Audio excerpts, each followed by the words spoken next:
Now, see, last time I forgot to unmute, but I think we're unmuted now. All right, great. Hopefully.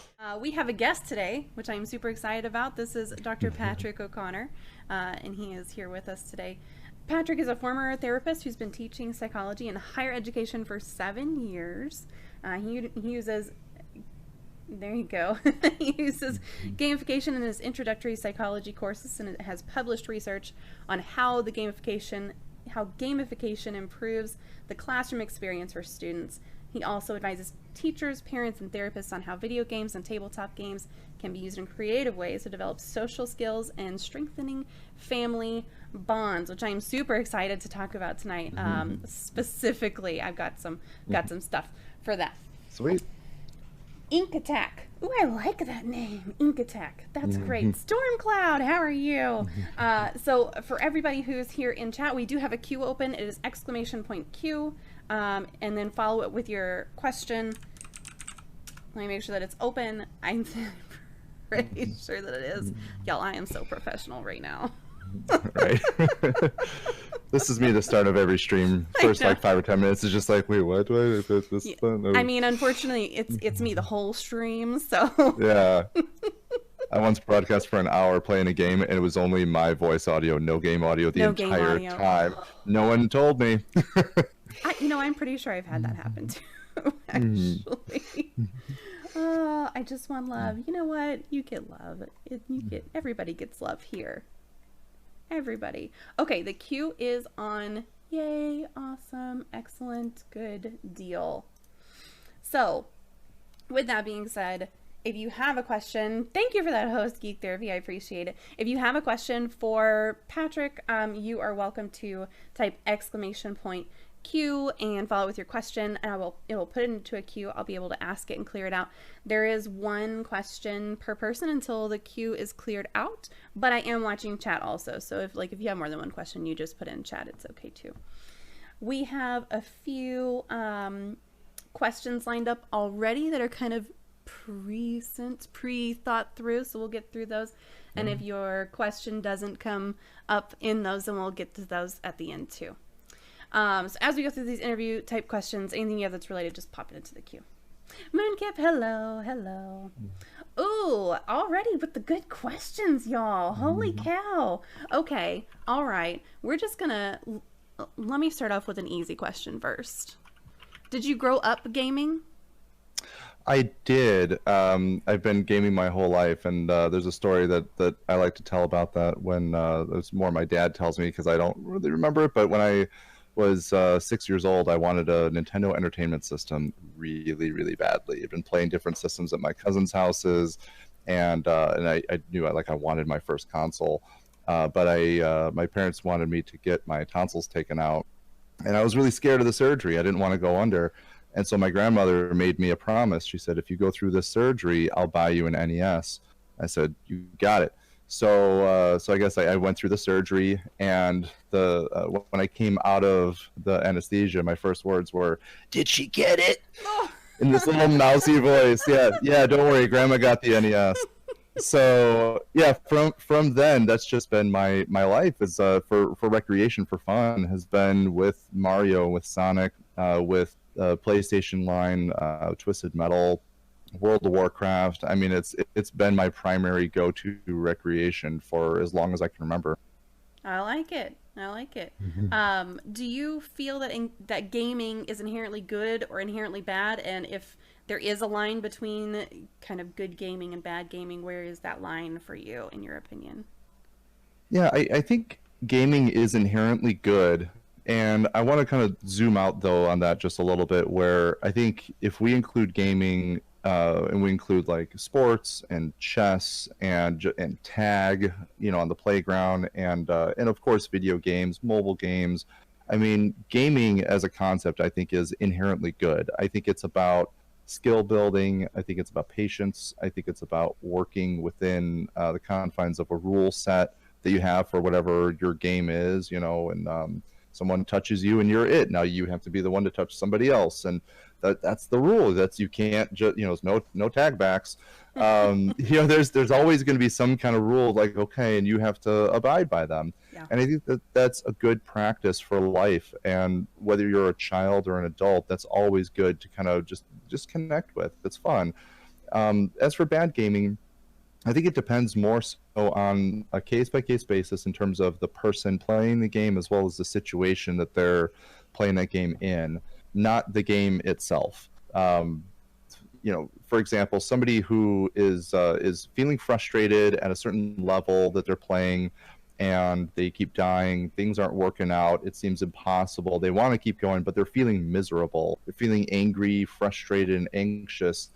Just knowing that that's a time maybe to pause and to put it down, right? To save, move on, do something else. For a lot of people, that's hard to do, and for some people, maybe don't even realize that that's something you can do. Is, well, I have my hour of free time. I should be spending it having fun playing my game. I can't do this any other time. But if that hour is going to be in misery, recognize that, set it aside, and connect with it when you're in a better mindset. So I think that bad gaming really is more about the person and like what they're bringing to the situation and how they're approaching it. Yeah, absolutely. I think that is a really good answer. I love hearing you say that it's not necessarily the games that make a bad gaming situation, but kind of the person and their own personal situation. I think that's really spot on, and something that I like that you put into that perspective. I found something really neat today that talked about that everyone's a gamer. And while I don't think that everyone necessarily is a gamer, like my husband would flat out tell you he is not a gamer. However, I did catch him playing a little game on his phone the other day. A game's a game. I know. So it's like whether you're playing Candy Crush, you know, or you're waiting for the next RuneScape update or whatever it is.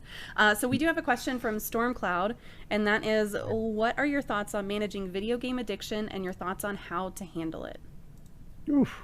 Yeah, big question. So, big question. Yeah, I love it. Video game addiction is tough to talk about because, as I mentioned before, I think it's about kind of a case-by-case basis, and that for, with something like, to call something an addiction means that it has to cause a problem.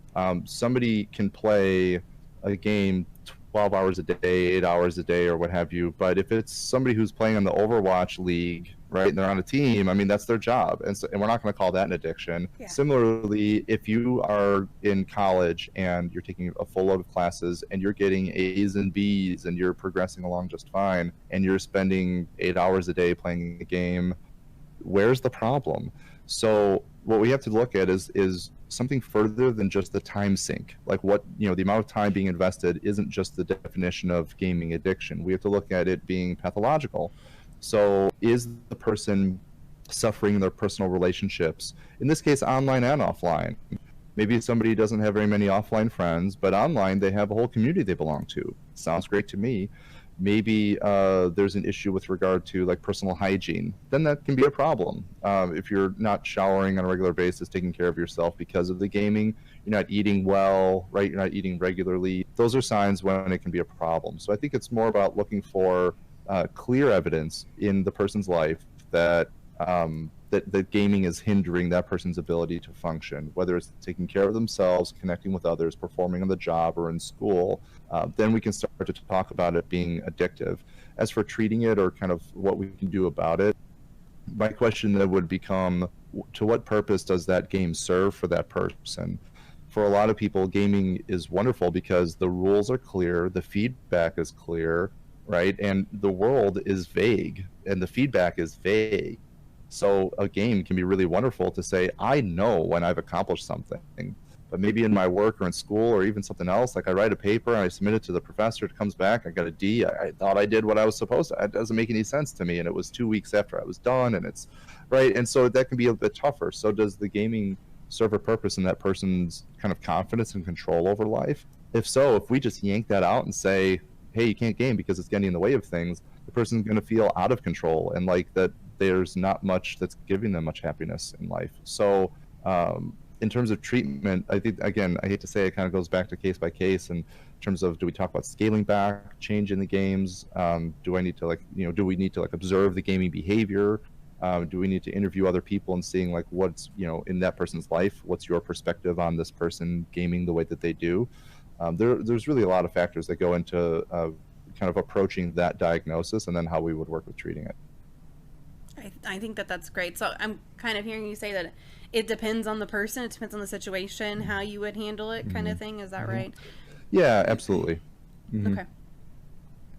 This one's not a question, but Fiona just says, it makes me happy and makes me feel so validated when professional adults speak practically and positively about playing games and having online friends, especially without also saying, well, you should try to find more people IRL or whatever. Yeah, that's awesome. Well, thanks for thinking I'm professional. I mean, you are the one with the pro above your name. So. Right, that's true. Yeah. Default skin, can we swear? No, this is a Christian family stream. What are you talking about? Yes, of course you can. I'm just kidding. It's not. Oh, shit. Yeah, right. We're screwed. Okay, so Ink Attack has a question as well. I still love that name. That's a great name. Are you a writer? I have to ask Ink Attack. Are you a writer? Is that what that is? Are you a writer? Please tell me you're a writer, because that's perfect. Says, share a fun story about your Psych 101 gamified course. Oh, a fun story.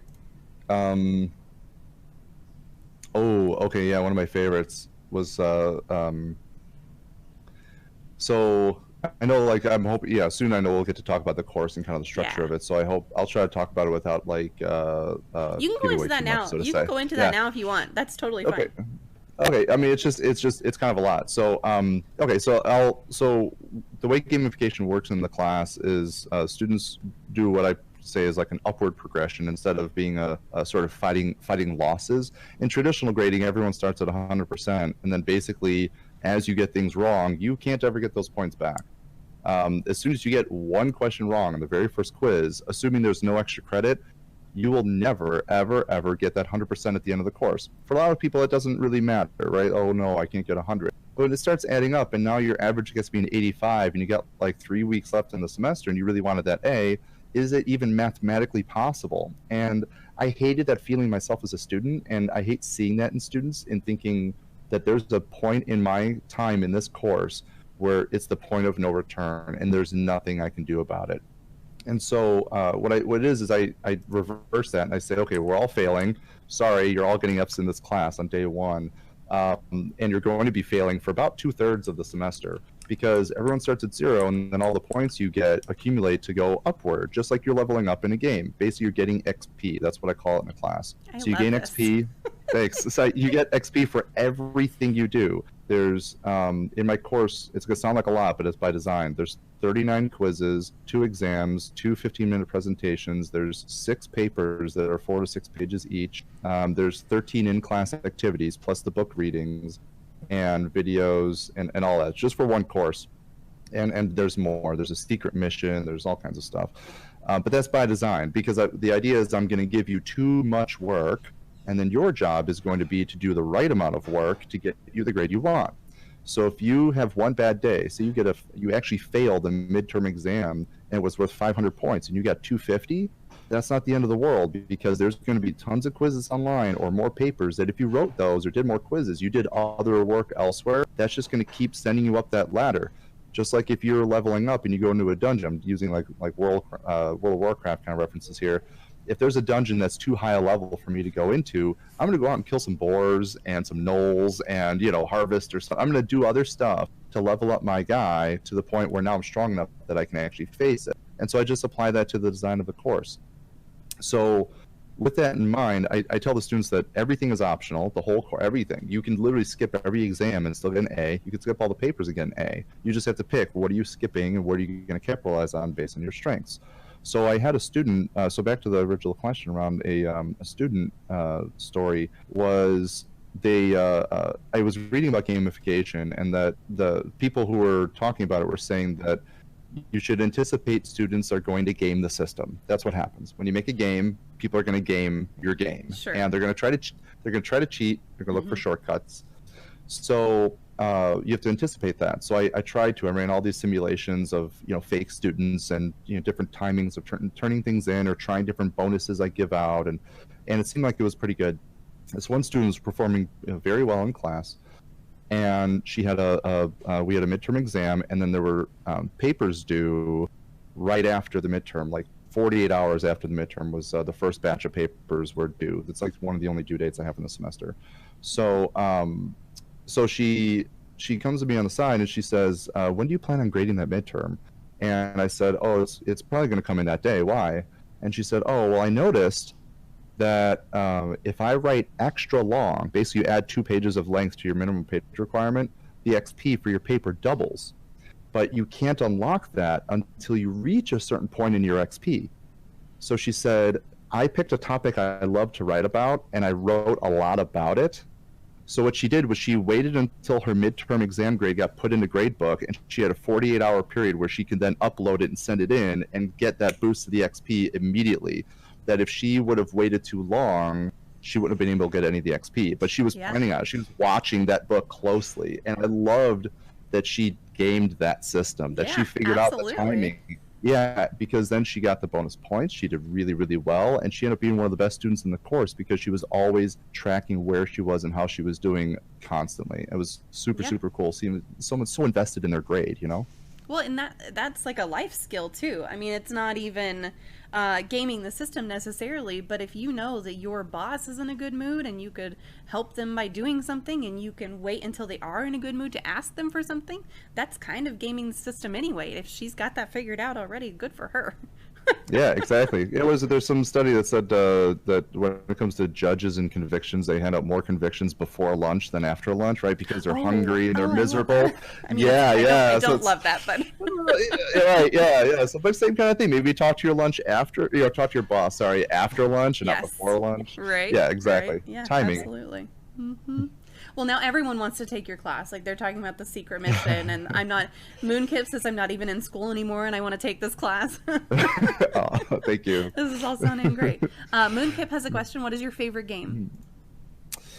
Ooh, that's tough. Right now, it's Apex Legends, and in the past, it's been both Titanfall games. My good friend Josue Cardona, he founded Geek Therapy, and he told me once about this game called Titanfall that was coming out, and I hadn't heard of it.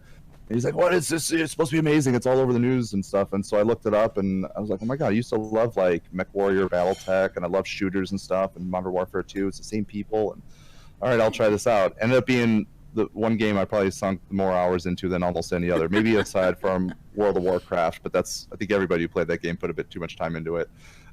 So yeah, I'd say for at least the last 4 or 5, when the last one came out, probably 5 years or so, has been Titanfall 1, Titanfall 2, and now Apex Legends. I love them so much. I love the feel of those games. Yeah, I have a really good friend who absolutely loves Apex Legends. I've played it a couple times, and it is a lot of fun. I'm one of those people who, like, my name should just be missed in the game because everything I try to shoot, it just, I don't know where the bullets go. Just sails right by. Yeah, absolutely. WoW is the OG time vampire game. Yeah. Titanfall and Apex. Hey, J-Card, how are you today? Okay, we do have another question. If we haven't covered this already, do you have any ideas why there aren't more things in life structured the way your class is structured? Brains respond well to positive reinforcement and like an upward gain. So why are there so many systems that rely on a failure point? That's a good question. That's a big question, but a good one. Yeah, so there's kind of a tricky couple answers to that. Number one is there is a lot that's structured that way. It's just that it's done so in the business world. A lot of companies have figured out through their customer reward systems that they can manipulate customer behavior based on positive reinforcement. So I'm sure if I grabbed my Starbucks app on my phone right now, I would see some sort of offer that said, hey, if you just buy 2 mochas in the next 5 days, we'll give you a few more stars in your account. That's gamification, because if I do this a little bit, I get a little bonus, I get a little closer to my next free flavor shot or my next free drink or whatever it is. BP has the reward system, and Shell, right? The gas stations do. You've got Meyer, if you're familiar with that grocery chain. I mean, so many different companies have some sort of customer reward program with bonuses and level ups and do this, do that, track your rewards and stuff.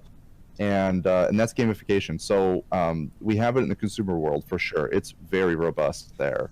As for our lives, I really want to make a great recommendation, which is a book called Super Better by Jane McGonigal.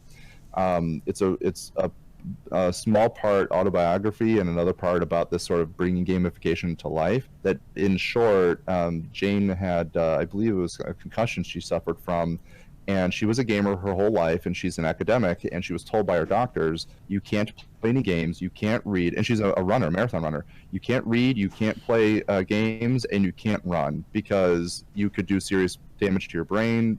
She would get vertigo, and it was horrible. So she was essentially bedridden.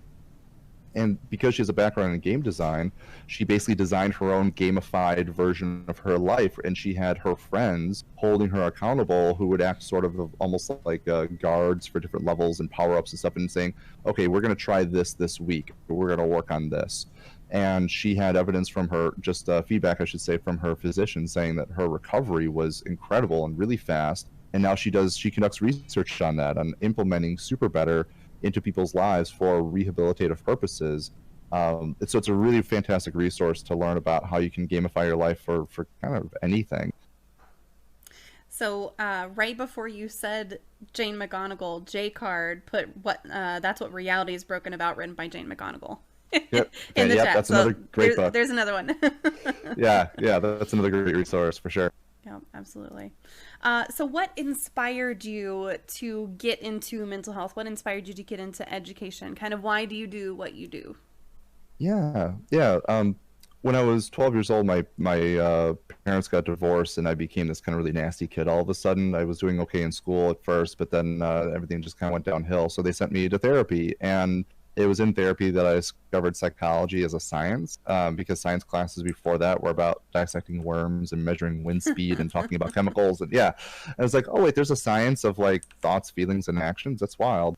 So I started reading a lot of psychology on the side. It kind of became a hobby, because my grades still were terrible in school. And so I kind of got to a point of deciding, I had to decide, is this something I'm going to have as sort of a hobby that I just read about on the side, or is this something I'm going to actually dedicate to part of my life to?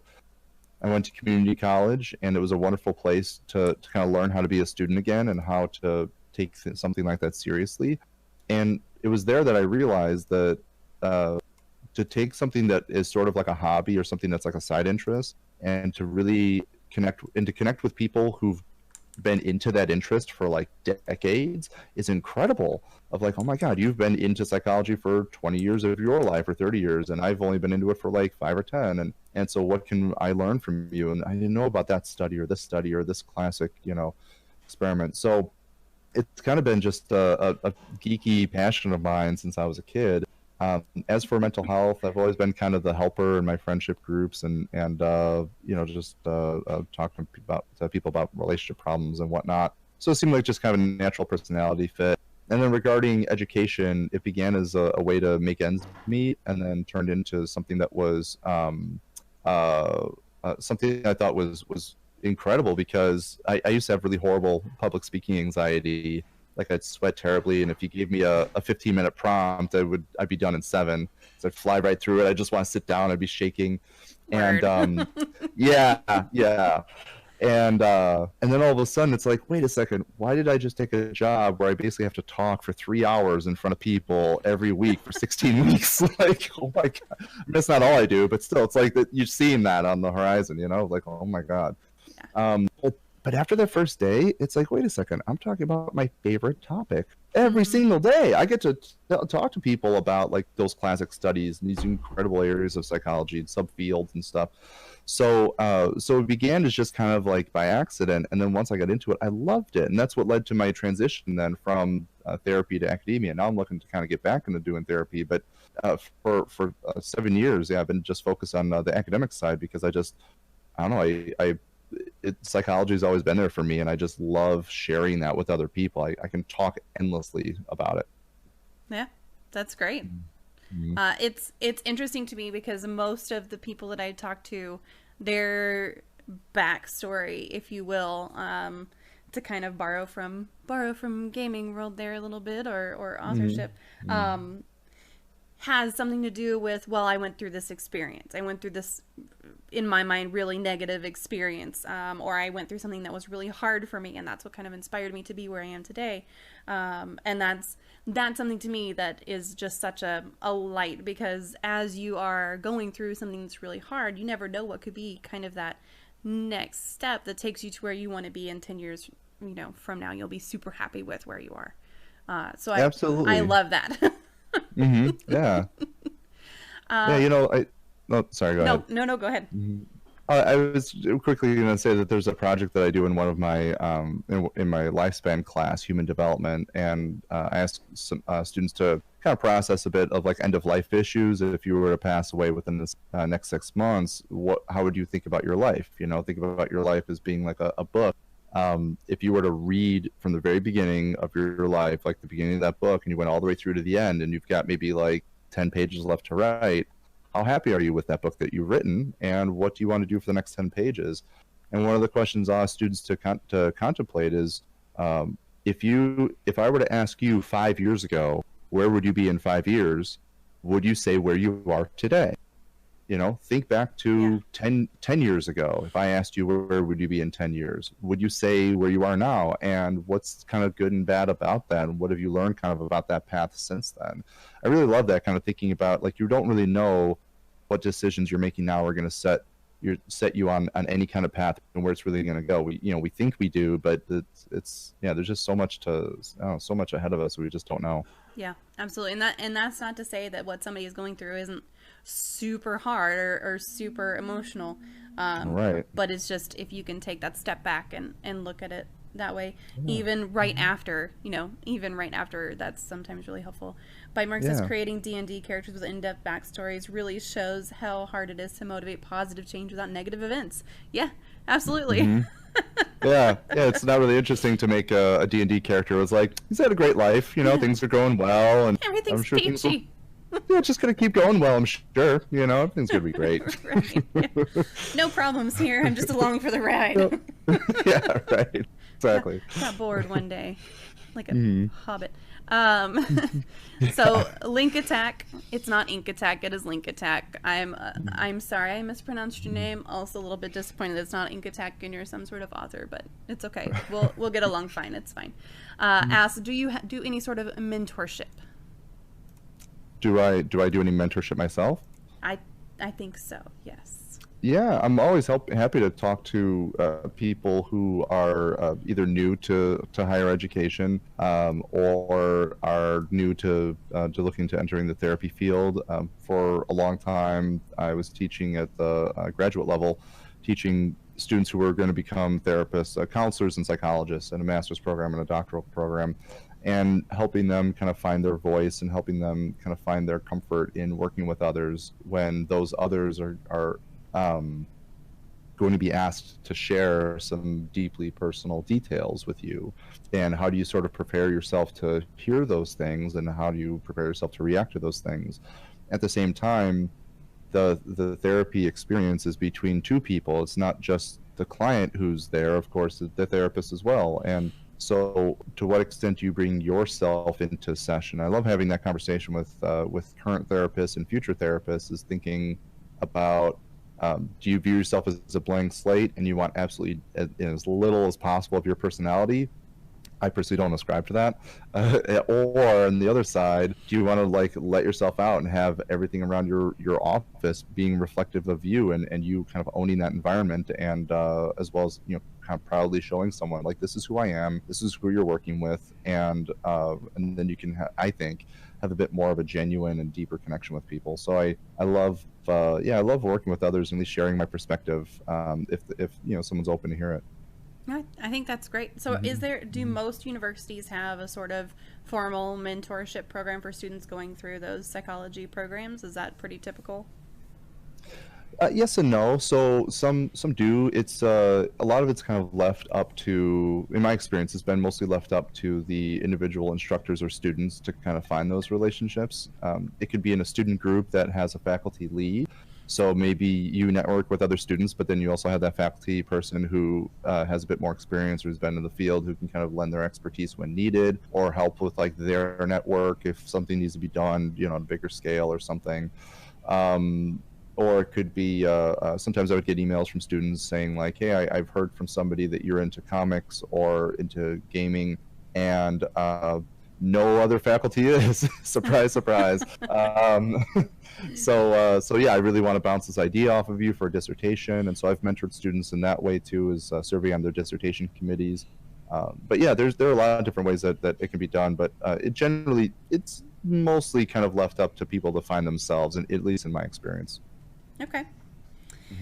Is gamification a trend you see increasing in higher education? Is that something that's becoming kind of more and more common, or is this kind of still a groundbreaking area for education? I think it's a little bit of both. It's strange, admittedly. When I conducted the study that just came out, it was I did so with my friend Josue Cardona. We had this. We were looking for research on gamification in a community college setting, and we just kind of really couldn't find much. We couldn't find anything that said this is what we did in implementing gamification in a community college setting. So we called our study a pilot study, because it seemed like it was the first of its kind of this is how we methodically implemented gamification into an intro to psych class in a community college. So in that regard, it seems like it's very new. On the other hand, when I go to teaching conventions or conferences, I should say, I mostly go to conventions. I forget that sometimes I go to conferences too. When I go to these teaching conferences, I'll often see one or two sessions that are dedicated to gamification on there. So it's and when I've talked to organizers about it, they say, oh yeah, we usually do have someone for, you know, it's a topic that's always kind of there. And so my personal kind of feel for that is that there are a handful of people who are trying it, but I don't think they're finding each other very, very well. And the other part of that, so it's hard to network and hard to share ideas. And the other part of that is it seems like it's a little difficult maybe to convince somebody else to adopt your idea for how to structure a classroom, because I think being a teacher, especially in higher ed, is a very personal kind of expression of how you conduct your classroom and what projects you have and how you connect with your student.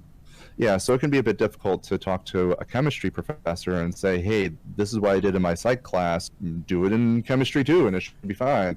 I'm sure you could do exactly what I did, right? So there are a lot of hurdles to kind of bringing other people on board to the idea, but the students love it. Absolutely, over 90% of students, I survey them every semester, over 90%, every class says, I wish more classes were structured this way.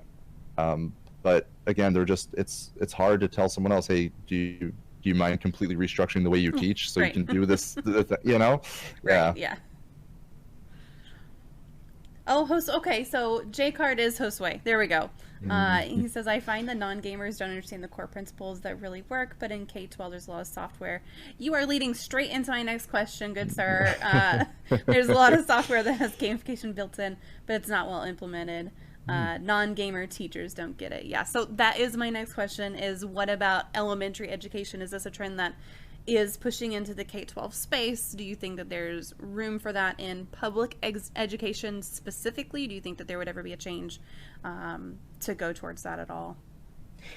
It seems like there's more research on gamification in the K through 12 range, and I think that they have a unique K through 12 teachers have a unique challenge where they have to kind of run things by their principal, by administration, basically, and get approved, and to say, is it okay if I dedicate everything, this whole time?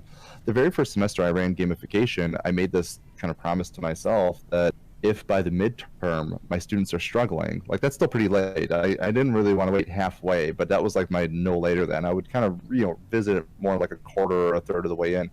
But if I get to a certain point and my students are really doing poorly or just not getting it, if it's not going well, I absolutely need to revert back to what I was doing and have all the structures in place so I could do that.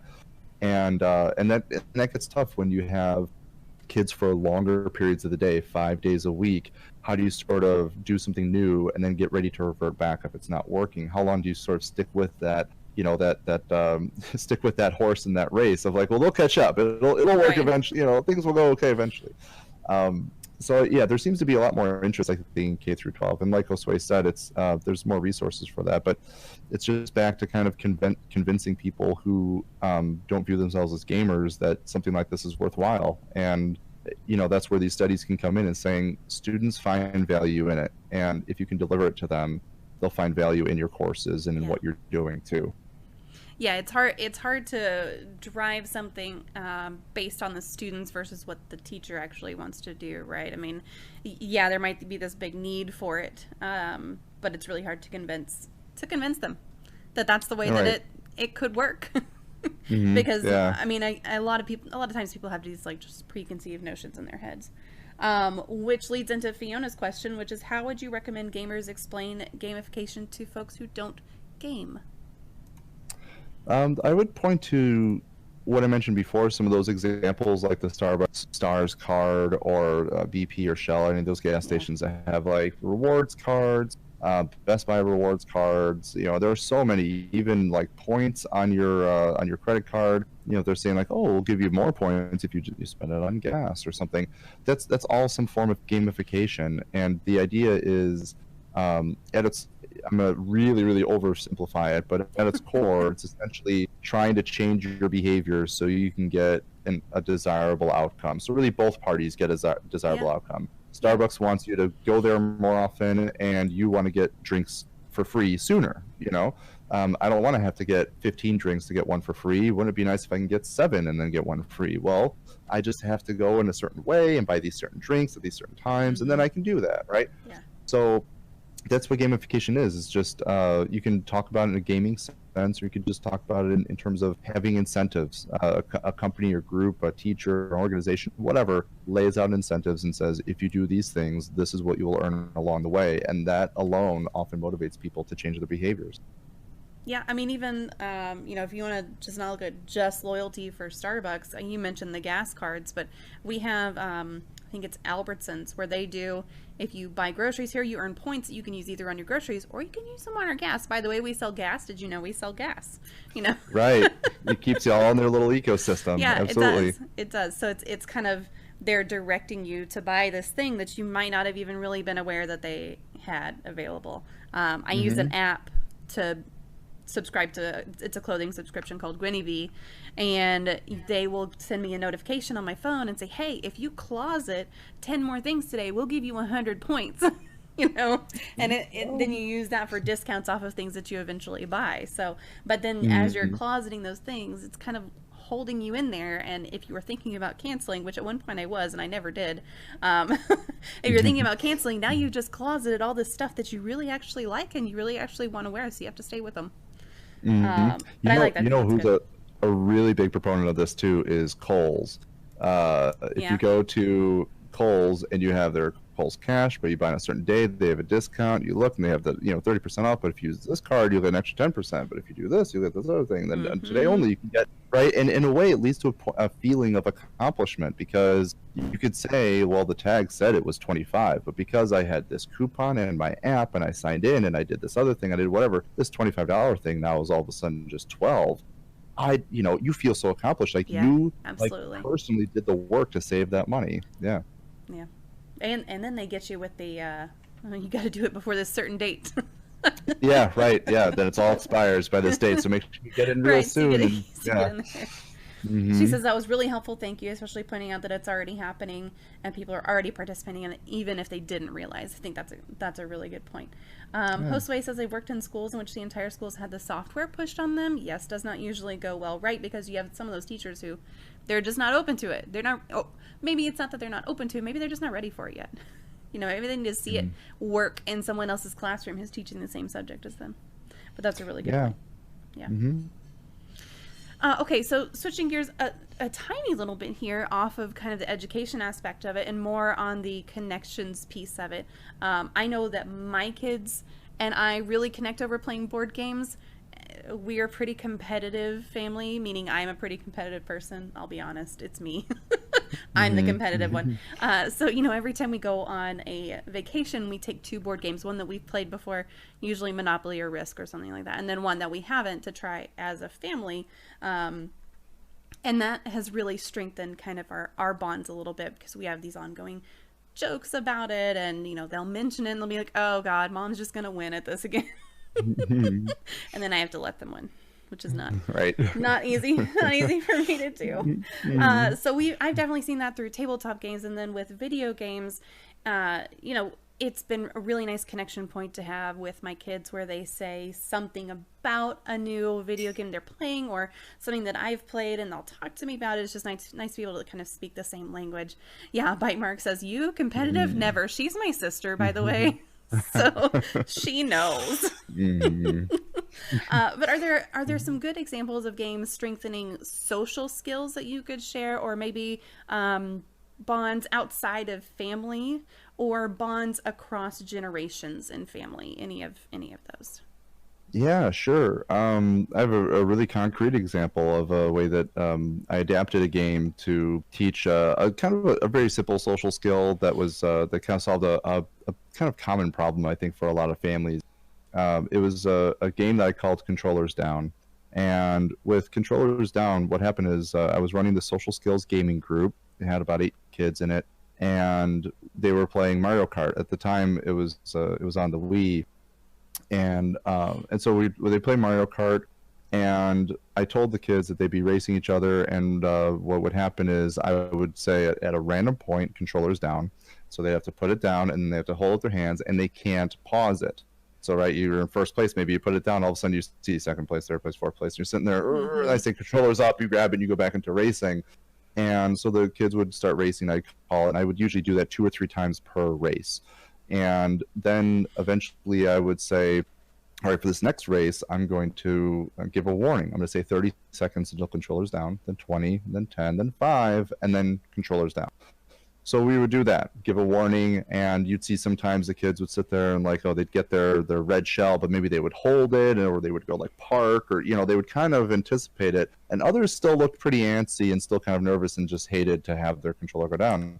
Now, something that was kind of special about this activity was Mario Kart employs something called rubber banding, where at least if you have it on the easy mode, basically that if the whole pack of racers, if like you're pulling ahead of them, you're pulling the rubber band real tight, and so all the computer racers will catch up to you. But if you slow down and they catch up to you, it's just like a rubber band where it's gonna, you know, release all the tension and be kind of dead, and all those racers, as much as they sped by you, are going to slow down a lot. So now, because now you're pulling the other way, so it's actually really easy to catch up. And I don't tell the kids that, and I don't think they know that. Yeah. So as much as they're sweating, like, oh my God, I'm in 6th place now, before the next lap, they'd be back in 1st again. So I knew that it was one of those things where it was temporary frustration, basically, and I wanted to see what would happen with, like, how does this work out? So we get to the end, and I'll be honest, this is a moment that I learned something. Of course, like, therapists always learn from their clients, but this is a very clear moment where I thought for sure I knew where we were going. My clients showed me differently, because I figured that they would all want the warning. Who wouldn't, of course? Like, yeah, tell me so I can plan and get ready for when it's time for controllers down. Yeah. By the end of it, half the kids said that they hated the warning, and that the other half said they loved it. Yeah, because what I learned was that some kids want it to be just like a Band-Aid. Just rip it off. Just tell me that it's done, and then it'll be done. Others, but those same kids, if we warn them, it's just kind of builds up anxiety. Just, when is it going to be? I don't know what 5 minutes is. I don't know what 30 minutes. I mean, I guess, but what if I'm in the middle and it's, just tell me that I'm done. I'll hit save and we'll get out of here. And other kids, though, they really want that warning so they can anticipate and get ready for that. And so with that activity, then that gave us feedback that we could send with the child home with their parents and say, your child showed in group today that they appreciated having a warning, or your child showed they really didn't want a warning. Imagine the kid who doesn't want the warning, who just wants to be told that it's done. Maybe their parents think, maybe they're like me and they're like, oh, I should always give a 10-minute warning, a 15-minute warning, or a 5-minute warning. And maybe that really is actually making it worse, and they don't realize it. Or flip it around, And there's parents who are just like, hey, we got to go to dinner right now. You got to shut it down, get rid of it. And that now, well, I'm in the middle of something. I don't know, Right. Yeah. I don't know what to do. So it's about kind of finding that match, right? And kind of having that feedback can really be big on improving communication between kids and their parents, and saying, do you want a warning before we have to go somewhere? In which case the parents have to stick to it then. Don't just say Right. in 20 minutes and then you're on your phone for an hour. So, does the child work well with the warning or not? And is that something that now you can both kind of stick to, and see if we can make that part of life just a little bit easier, of how to kind of pull kids off of games when it's time to do something else? Yeah. I think that's great. Fiona says, I prefer having a warning with story-based games so I can plan to finish a thing in time for the done time. I think that's fair. Yeah, I mean, it might depend on what kind of game you're playing too. But for my kids, it doesn't even have to be gaming. I have 4 kiddos. They range from 5 to 17. And it doesn't even have to be gaming. It might be one of them is talking to a friend, and does she want a warning? I actually have no idea what my kids' preferences are. Not a clue. I'm going to find out. I'm going to find out. Ask them. Yeah.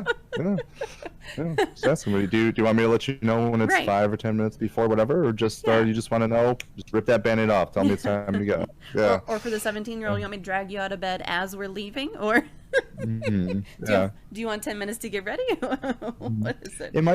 It might change over time too. At least in the case of my son, he was the Band-Aid guy early on. Man, I would, hey, we're leaving soon. Turn off the game. And he'd be downstairs with his shoes and coat on before I'm even ready to go. He'd be like, all right, sure, shut it down, be all ready to go. Now he's, I think more because he plays online games with friends, he kind of wants a little bit of that heads up so he can be like, hey guys, I got to wrap up last round, Can change based on the game, can change with time too. For me, story-based games translates into a project or set of tasks in real life. Okay, that makes sense. Bite says, I'm torn because I always want to know that things are coming, but knowing the amount of time would stress me out because I can't really sense time passage.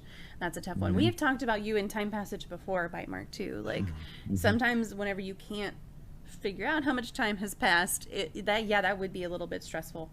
Constantly kind of looking at the time to figure that out. Okay, I think that's fantastic. So I'm sure not everyone is on Twitter. Like, I know that Fiona is not on Twitter at all. But if you haven't seen the tweet that I posted out about this QT gaming report, actually, let me pull it up. I wasn't prepared for this. Hang on. Okay. Hang on, I'll get there.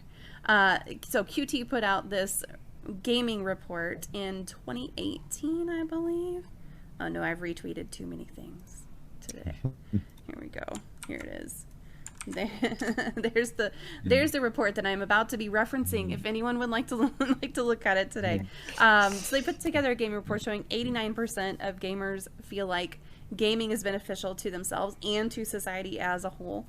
Are there any benefits that you can think of besides emotional well-being? I mean, we just talked about one with the social skill, figuring out how to connect with parents and kids, but are there any other benefits kind of to society as a whole that gaming has in particular? Yeah, I think games provide, I think they can provide a needed escape. There's a great book called The Storytelling Animal by Jonathan Gottschall, I think is his name. He's an English professor, and he talks about kind of how strange but also kind of incredible it is that we as an animal love to live in fantasy worlds, love to live in fiction. And he cited this one study that said something like 75% of our existence is spent in fantasy. That if you include how long you sleep, as well as just thinking, what am I going to have for dinner tonight? It's not having dinner yet. You're just kind of, I could have steak, I could have macaroni and cheese, you're kind of off in fantasy, or just you're on the job, you're daydreaming, you're in traffic, but not really thinking about traffic, you're thinking about something else. We spend so much of our time out of the present, and I think that video games gives us a chance to kind of take control over that fantasy a little bit instead of just kind of mentally just wandering. It's kind of purposeful wandering. I'm going to live in this world for a moment, in in whatever world I'm going to play in. I'm going to think about the rules that have been laid out for me, the roles that I'm playing, the purpose, the goal, the whatever it is, and I'm going to see what I can do here. And I think that, aside from emotional well-being and social skills, I think that games provide us a bit of a good sense of control over things that we are motivating ourselves to control. I can decide what I do with Mario. I can decide where I'm going to take him, what I'm going to do with them, whether I kill that Goomba or just hop over him or whatever it is. I have control over what I do in that moment, and it's live. As soon as I hit a thing with my thumb, it registers on the screen. If I want to decide with somebody what restaurant we're going to go to tonight, that's a discussion, and we go through a lot of different options. Like, well, I'm not really sure this or that. But again, when I'm playing a game, I'm going to tell my character exactly what to do, and they're going to do it. And so it gives us that chance to kind of see what's it like to play with control in this fantasy world. And I think that then can extend a little bit to our lives in terms of giving us that satisfaction when life really is uncontrollable, when it's vague and uncertain. Yeah, that's great. Fiona says, I needed escape. That's why I game. I use it to escape the vagueness of life, like you mentioned earlier. And instead, I get to live in a world where I know how the rules work, feel confident in my knowledge or my ability to fail and try again. Absolutely. Yeah. Exactly. Do you find that there are some parents who are more resistant to the idea that gaming can be a good thing? Yeah, I think there are definitely some parents who are kind of resistant to that. I think that it's been interesting. I've had some parents who've been a bit challenging with that when I was still working in therapy and wanting to know what was going on with within sessions that we were doing or how gaming was being used, especially if they thought gaming itself was pathological and they said, well, I don't want my kid playing games or as much or whatever.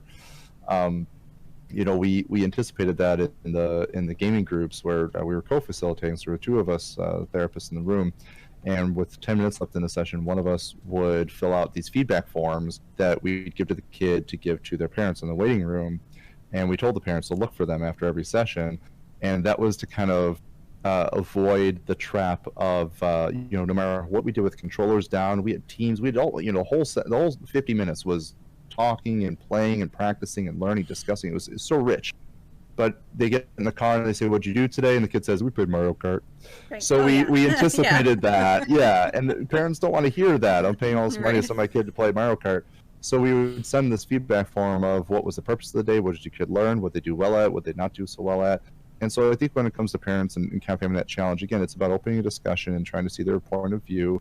Helping to bridge that gap and say, you know what, we're actually having about the same experiences here. Maybe you like seeing a movie 15 times, but this other person wants 15 different versions of the same action figure. They want 15 Batmans, because Batman's been shown different way, in different iterations across movies and comics. We all love to love things, but the things we love are just different. So how can we connect over that common ground that there are things that we just simply are passionate about, and that there can be value in it? Why do you spend your time doing the things that you love? Well, if your kid loves gaming, we're going to try to use gaming to reach your kid and to help them to grow as a person. And parents, I think, kind of come on board once we open up the communication channels and know that what we're doing is based in science. What we're doing is we're giving great feedback, and what we're doing is we're asking for feedback from parents that we know that we're doing good work. No, I think that's right. Have you had any resistance from, well, I guess in a college setting, you might not know. Has there been any concerns raised by parents of your college students? Thankfully, the parents of my college students generally don't reach out to me because of FERPA. I can't discuss a child, or I should say, an adult student's academic content, so thankfully there's that kind of wall of privacy whenever someone does reach out. Where I've gotten maybe a tiny bit of resistance might be from the student themselves, if they're like, I don't game, I don't know any of this stuff, in which case maybe they'll drop the class, and that's fine. Where I teach, there's 110 sections of different psychology classes every semester, so find another one. Right. The other 34 students are going to be happy here. So they have options. Otherwise, sometimes professors will kind of I think, don't give it credit. I think there are certainly faculty who place more value on things that sound serious, because Yeah. I want to use gaming, or in some cases like gaming, comics. I used to teach a class called Geek Culture and Therapy, and we would look at like geek culture and how can we kind of help people feel good about the things they love, but also kind of learn within those worlds, and how can I learn different skills through gaming, or how can I connect with characters in comics and things like that. And I think that there are certainly some faculty who would see, well, I think that there's more value in a course on children, looking at children who are adopted from a third world country and adjusting to a first world country, and whatever. We're going to have a course that's all on that and family dynamics of those situations and stuff. And certainly I'm not turning to, saying anything bad at all about that work, Yeah. but there's something about some topics sound serious and some sound fun. And I think that there is going to be faculty, administration, anybody in these settings that are going to resist things that sound fun because they think that it's not serious enough. Yeah. I can see that. Mm-hmm. Going back a little bit, Bitemer says, I like playing games because the decisions I make can't really be the wrong decision, so I don't stress out about it like I do with real life. That's a good point. And then Fiona says there's so much less penalty for failing, and it takes less time and resources to come back from a failure. Also, she used to work at a university, and thank God for FERPA. Yeah. Anytime a parent emails me, it's like, hey, class or whatever, I'll say, if you think your child is enrolled in my class, they ask them to contact me directly through their school email address. Otherwise, I don't know who you're talking about. Right. Right. No. We have been here for about an hour, so everybody, including myself, will drink some water, and you need to get up and stretch. If you haven't eaten anything today, please eat something, etc., etc., etc. All the good things that I, forget to do. So how have you helped? You said in the case of a student who doesn't really get what they're supposed to be doing, or or a parent who doesn't really understand how playing Mario Kart for 50 minutes can be helpful. How do you help them overcome that misconception? That's a good question. It's something where the feedback forums did a lot, really did a lot to show them that that we're doing work. There's a study that just came out a couple of years ago that found they found people who held a negative opinion of M-rated video games, right? And so they're coming into the study, if it's M-rated, it's garbage, I hate it. Yeah. And they asked that person to play an M-rated game for a period of time. I can't remember what it was off the top of my head, but they basically played the game, and they found afterwards, of course, drastic shift in opinion. What used to be all these people, all the participants said, we don't like these games. And by the end of it, they had a significant majority who now had a favorable opinion of those games, who went from no to yes.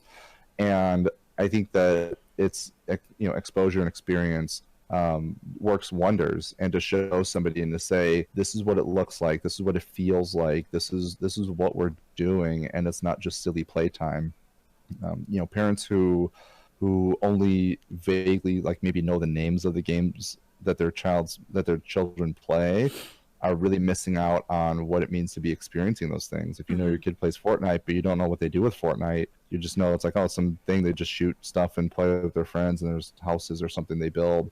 If that's the complete extent of your knowledge of the game, you really don't know anything about it. Yeah. So, you and your child are operating completely different wavelengths, and I think that personal investment, just a little bit of time either playing it or watching your child play and asking questions about it, the curiosity, not only is going to help you understand things a bit better, it'll also strengthen a relationship with your child as you talk about their favorite thing. Imagine, I usually say, imagine if every time you talk to your spouse about your favorite thing, that they just turned away from you and said, oh, this thing again? Right. I don't care about this. Talk about these Marvel movies. I mean, you're going to talk about Batman and Superman, right? Oh my God. And you're like, no, they're not in the Avengers, but you wouldn't get it, right? If that's what your spouse is saying, you're going to learn pretty quickly, I don't really want to talk about these things with them. I need to find someone else who I should. So, but in a parent-child relationship, I mean, you're the only parents that they got. So by finding a way to connect with them over their favorite things, will work wonders to keep that relationship nice and strong. Yeah. And then you'll see That's great. you'll see the benefit. Yeah. Yeah. Well, I mean, so a lot of the games that my kids play, I do also play, or I have played in the past. I don't play Fortnite anymore, but Mm-hmm. but you know, I did play it for a while. And you know, I sat down with my son the other day, and he was playing Tabs, which is totally accurate battle simulator. And Mm-hmm. he was showing me how he could put down these different archers over here and then swordsmen over here. And then he had something that was like they were ships and they were being carried by the.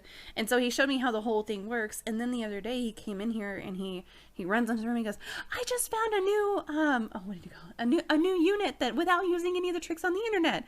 And first of all, I'm thinking, okay, that's how every discovery used to be in games. Right. But Yeah. also, like, I'm so glad that I can share in this excitement with you and understand what you're talking Yeah. about. Because you tell me you discovered a new unit in a game. I'm like, unit of what? Yeah, right. Yeah, unit of measurement. Yeah. Great. Yeah. Right. Yeah. And Yeah. then, you know, my daughter plays Animal Jam, and I've tried to watch her play that. I just don't get it, but she has lots of friends who play that one, so it's okay. Yeah, But there you go. she Yeah. also plays Minecraft, so we can talk Minecraft a little bit. Yeah, perfect. Yeah. Mhm. It. Oh, how amazing would it be if you could save your life for a conversation if it doesn't go well, load and go back and try again. Yeah, no Oh kidding. my God, That yeah, I would be wish. amazing. That'd be absolutely amazing. My parents don't know the names of half the games I play. Very little interest in finding out. That's my husband, actually. Hmm. And Yeah. then Link Attack has another question. If you could wish a therapeutic or educational game into existence, what would it be? Ooh, Oh my God. that is a good So, question. so I'm gonna start with kind of a bad answer. Okay. I generally hate therapy games. Hate them. All There's like right. catalogs you can get, and it's all these different games, and they're all, with someone, doctor, whatever, as the author. And I personally hate them because of how transparent they are. Every time you land on a triangle, share your feelings, and we're gonna see who can share their feelings by the most by the end. I don't know. I kind of don't like that, and so the closest I get is to adapting an existing game into it in a therapeutic way. So like questions Jenga, that's really popular. So you actually play Jenga. It's just that every time you move a block, you can ask a question of the other person, and it goes both Yeah. ways. So you can ask me, or ask your therapist, whatever, anything if I can ask you anything, you can ask me anything. Again, that's just my mindset. Is I'm fine being open with my clients. So yeah, we can do something like that. I've also done things where like we would make a board game. I kind of like doing that a lot with the kids. Is that getting a big poster board, markers and stuff, and just draw like a simple Monopoly square, little Mm-hmm. squares on the outside, and then we take turns maybe filling in those boxes on different things. What do you want the square to say? Do you want to go forward? Do you want this to be like a school problem? It could be a math problem, and we can practice for your class, or do you want to just do this like ask a personal question? Do you want to have like a talk about your day, or or anything at all? Name your favorite whatever team, and so you can work on creating that together. So I think that yeah, for the most part, a lot of these educational or like therapeutic games end up being just a little too transparent. So I think that I like adapting things. I think so. I'm going to go a slightly different way then and say that I would love to figure out a way to adapt. I think something like Overwatch into something therapeutic, because I think there's a lot of potential there. It as much as its core is a pretty simple esports kind of game. Mm-hmm. They have great diversity representation across gender and sexual orientation and a nation of origin. All it's really really great, and great voice acting. I haven't used it in therapy, and I haven't really kind of thought my way through in terms of like how could it be used. But I think I would love to use something like that, especially with it becoming so big as an esport. I would love to use something like that in therapy somehow. I just haven't. Yeah, if I could wish that, I would wish someone would be like, just do this, and then Right. it would be great. Yeah, yeah. I think that's great. Hmm. Fee was saying the same, like as you were speaking, she was saying if there's a game that's too obviously, and then she said yes, too transparent. I agree. So y'all were on the same wavelength there. Josue says emotional bingo. All right, Okay. I like it. Yeah. If you could change one thing about mental health, the mental health field, or people's views of mental health professionals and educators, what would it be?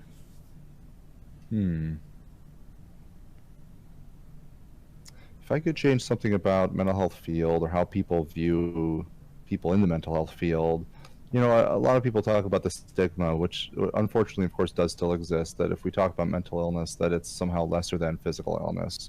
I wish another kind of magic wand kind of thing, that if I could, I would love for people to take emotional sick days or mental health sick days to be just as necessary and just as sort of question free as physical sick days. Yeah. I don't want to go so far, because I think this could be a different discussion of like allocating more days for one over the other, or like increasing vacation days. That's all based on all bigger factors. But I think that if say I had 10 days that I could use for being sick, that if I call and I say I'm going to use a sick day, whether it's mental health day or physical sick day or whatever, it shouldn't matter. And if an employee or a coworker or somebody, anybody asks about it, I would love to be able to say, I just need a mental health day, and for it to be like, oh yeah, I gotcha, I hear it, totally understand.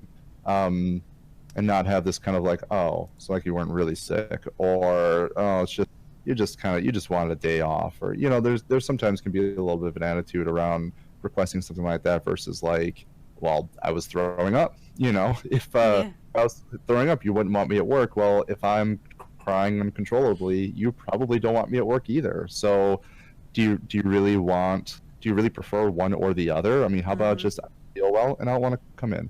So I would love for that to be something a bit more kind of commonplace. Yeah, I think that's fantastic. Joe says I had one of those a few weeks ago.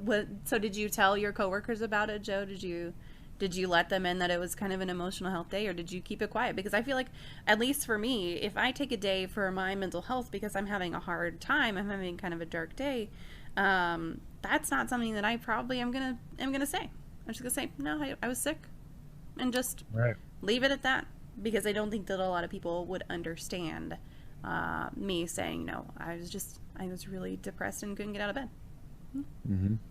Yeah. Or they might think that they understand that, but then they're gonna go to a like, oh, like that means this over here because I knew someone who was depressed and it was exactly like this, and so that's exactly how she was that day, and like it's just so different for each individual. So definitely. Bitemark has a question: how do you feel about games like, oh god, I'm gonna mispronounce that, Grease? There are others that I can't think of any at the moment, where the whole game is kind of progressing through mental troubles. I have not heard of that game. I don't think I've heard of it either. I don't have the chat in front of me, so I'm not sure how it's spelled. Gris. Gris. Yeah, no, I haven't heard of that game. I'm trying to think of like mental health games that maybe I know off the top of my head. I remember it was Psychonauts, but that was just fun. That was a great game a long time ago. It was these little cosmonauts going in your brain. Yeah, I don't know. I think really a lot of games that have good character development are going to bring in those personal troubles. I mean, just kind of briefly speaking to circle way back to when we talked about those D&D characters, that they're not very interesting if life goes great. So when you have a story-driven game, if you have something like The Last of Us, it starts out with a traumatic event, so you know where Joel is coming from. This person you're going to be controlling for the majority of the game, it has to set the stage for not just what kind of a world is this game set in, but what did this guy go through. And I couldn't believe that was, I can't remember any other game that I had to pause so soon into it to kind of like deal with the emotions of that moment that happens. I'm purposely not spoiling it just in case someone still hasn't played it, because it's an incredible game. But to have to sit there and think like, God, what would this be like in my life? And I think that when you can make it real, I think part of making it real is bringing real problems kind of into that video game setting that gives us something to relate to in some regard, or to at least like wonder about, what if this happened to me? And it's more realistic when we have a variety of issues that really affect who that person is, and it doesn't affect you as much if it's just physical issues, just physical illness, I should say, Yeah. or if you're just some big buff guy who's just shooting all day and stuff, and some faceless person. The more we get to know the character, at least in story-driven games, the more we know the character, the more we're going to know them as kind of in humane ways, I should say. Yeah. Josue said we played through it on Geek Therapy. You play through the 5 stages of grief. Okay. All right. Okay. And then Bymark's got a couple links in there. That's good. It's a pretty platformer. She has her fear manifest as a flock of dark birds that chase her. Ooh, interesting. Okay. All right. Joe said, I started crying at the copier, had to leave the teller line. My head tailor came back to check on me and said, go home and relax. That's great. That's great. Like, for them to just say, hey, you just need to go home and take care of things. Like, it's okay. I think that's fantastic. Also, Josue said earlier, emotional bingos are real game available in one of those catalogs Dr. O'Connor mentioned. Okay, not fun. Okay. All right, gotcha. Gotcha. Does anybody else have any questions for our wonderful guests? I just want to say thank you for being here. I really appreciate your time tonight.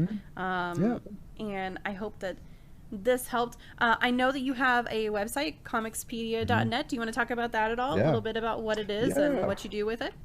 Sure, yeah. It's important it's comicspedia.net because someone is squatting on comicspedia.com. So it has been for like 10 years. So no, comicspedia.net, it's just like comics, plural. There's no X or weird letters, comics and then pedia, like Wikipedia. Comicspedia is, I have a blog there, and I have, we used to have this Geek Therapy database, but now you can go to geektherapy.com and you can see it there.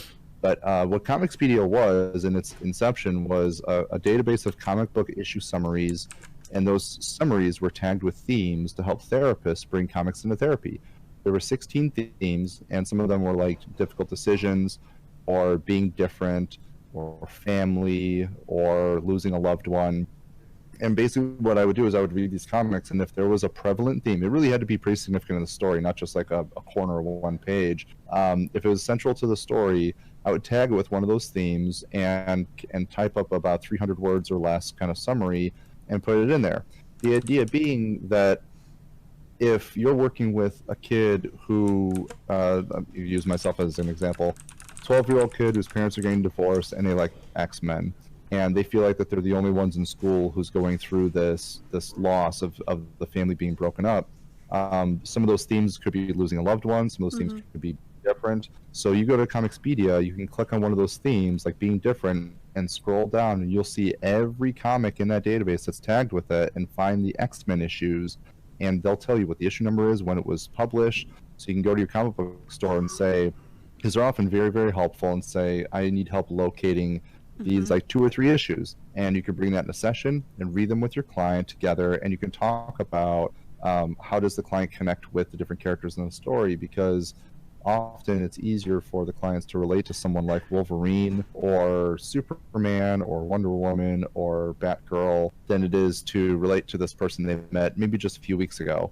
I love using Batman as an example because Batman's been around, everyone's whole lives. And so he's been around in my client's life longer than I ever will be. So there's going to be a lot more familiarity there. If we could talk about it through him, fantastic. And so that's the purpose of Comicspedia, is to provide that database. It's almost 300 issues in the database. Yeah, and you could just go through and kind of pick out what comics do you think are going to work with your clients. I have ideas for therapy in there, not just like the reading, but how to create characters or stories or change stories, and all kinds of resources in there to help. And some teachers have used it too. I've had teachers talk to me about bringing it in the classroom. So yeah, it could be for therapy, could be in education, basically a way to get comics to be a bit more useful in helping us learn and grow. I think that's great, and it provides something that might be really relatable to their client, right? Also. Yeah, for sure. So Bite Mark has a question: is there a way to find therapists that use games in this way? Yeah, use a couple different ways. There's you can follow Geek Therapy. You can ask anybody who's involved with the Geek Therapy network. There's a Geek Therapy community on Facebook, depending on your involvement in mental health services or being a client. There's some people have been working on like a directory of sorts of like what's a, you know, names, contact information of different therapists across the country who are geek friendly. I'm honestly not sure if that's been fully populated. J-Card might be able to speak to that. Josue, if he's still in chat, may be able to comment on that. But it's honestly, finding a therapist is both really easy and extremely difficult. Psychologytoday.com has a find a therapist button. You can go there to find a therapist, but often they'll just talk about their educational background and some really vague spiel of like, I help people connect with each other and learn how to find themselves again. It's all the same thing. So it's kind of hard to tell the difference between between people. If you can look up private practices in your area and kind of look for bios of things, you can usually get a feel for what those therapists feel like, what their personalities are going to be like, and that could be helpful too. But yeah, I would say maybe connect with the Geek Therapy Twitter account, and they can likely help you find someone who's geek friendly. Yeah, absolutely. I did put a link to comicspedia.net and geektherapy.com. Please don't go to the first one that I posted because it's .org, and those 3 last letters do matter. Do you want to talk about geektherapy.com at all? Yeah, well, it's something my good friend Josue started back in, I think it was 2011. He'll probably hit me if I said that wrong, but no, it's yeah, it was 2011 he started that, and it was a way to help people connect with one another. He had his podcast that he started at that time too, helping therapists who are using geek culture somehow positively in session, using games and comic books, sci-fi, or anything really to help connect with their clients. If there's a way that we can connect with one another through a network, then we can learn from one another, we can collaborate and stuff. So that's how I'm an author. I wrote chapters in a few different books I'm looking up because I have them above me. The Walking Dead psychology, Star Trek psychology, Game of Thrones psychology, just name a few. I've done that through meeting people through the Geek Therapy Network, and so it's a great. It's really been a wonderful tool for helping professionals find each other, as well as to promote different ideas and conduct research on using geek culture in positive ways to kind of collaborate with one another. So there's a wealth of resources. There's a database of activities you can do that some of my previous students have contributed to, of how to use kind of geek affirmative activities in therapy with like a procedure and materials, how to troubleshooting, resources at the bottom, like academic resources to kind of, show like how that there's science behind it or some kind of research behind it. Yeah, there's a ton of resources on geek therapy. I think that's fantastic. And Josue said, yeah, to reach out to Geek Therapy and we'll help out. I think that's fantastic. Like these things, a lot of people just don't even know exist, and it's opportunities like this that let us kind of get to know all of that and spread it out. It's a general question, but also personal. We're going to be moving soon and going to need a new therapist. Yeah, absolutely. So that'll be a really good resource for you there. Right there. Great. I don't think I posted the Geek Therapy Twitter account, so let me do that real quick too. Is there anything else that you want to share with the audience that we have here? Anything you want to throw in that maybe you didn't get a chance to talk about? There was actually one thing, just because I had like a piece of paper with like notes on it, just in case I forgot something. Yeah. That it was actually just one thing left, which was that back to Jane McGonigal and what she had said about games, and when she did Super Better and Reality is Broken, is that she says that there are 4 components to a game. Every game has a goal, it has rules, it has a feedback system, and voluntary participation. And when I was thinking about using gamification in higher education, I thought, well, what are the 4 components of higher education? There's a goal. I want to get this class done or a degree or whatever. Yeah. There are rules. That's your syllabus, the projects you have to do to get that grade. Feedback system. That's, of course, what you're getting back from the grades of on the papers or the whatever work you're doing. And voluntary participation. Unlike K through 12, when you're in college, you're there by choice. And just like in a game, if you're like, you know what, not for me today. I don't want to play this game today, so I'm not going to. Every day there's college students who are like, you know what, not today. I'm not going to go to class. But, yeah. But what that means is that when you do go to class, it's because you want to be there to some extent. you want to connect with those courses. You want to get that grade. You want to learn whatever it is that you're there for. And I think that using gamification, because those 4 components of a game absolutely define what higher education is, I think gamification is an absolutely natural component and like companion piece to higher education. And I wish that so many more professors would adopt it and try out not just having students play games, but actually designing the course, the grading system and everything around a game, kind of a game design centric piece. Because again, I think they just go together perfectly. Absolutely. Don't forget to mention that Dr. O'Connor is a member of the Geek Therapy stream team here on Twitch. Yes, oh, yeah. we got that in early. We got that in earlier. Okay. Oh, so next question by Bite Mark is DC or Marvel? DC. I'm sorry. You know what? Sorry for the Marvel people. My oldest has been subscribed to, oh gosh. Oh no, now I'm gonna mess up the name of whatever it is, but it's a DC comic. He's been subscribed to it for years. Yeah, I'm like Marvel in the movies, but DC in the comics. Like honestly, I've tried so many different Marvel comics, and honestly, like none of them really stuck. But I can read DC comics like all day long. But of course, the Marvel movies I generally like a lot more than the DC movies. Yeah. Oh, there you go. Look, just a shout out. There you go. I was like, wait, do we have a link for that? But there, it's just a shout out. Perfect. Absolutely perfect. Thank you, Bite Mark. I appreciate that. D&D or BNE? Frost, that's not a real question. It's breaking and entering, obviously.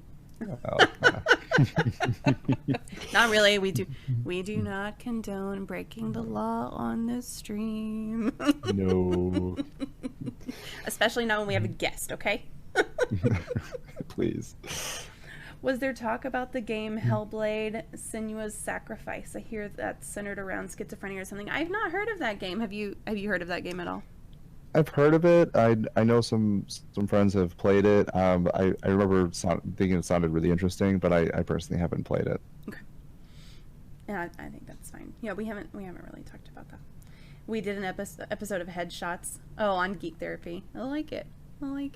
Well, thank you so much for being here. I don't have any more questions in the queue, so I just want to say that I really appreciate you being here and taking the time out of your day. I know that this time of the day isn't always great for people who work kind of a day job, so I appreciate you being here. And I hope it's glad to be here. Yeah, I hope that you found the experience to be as wonderful as I did.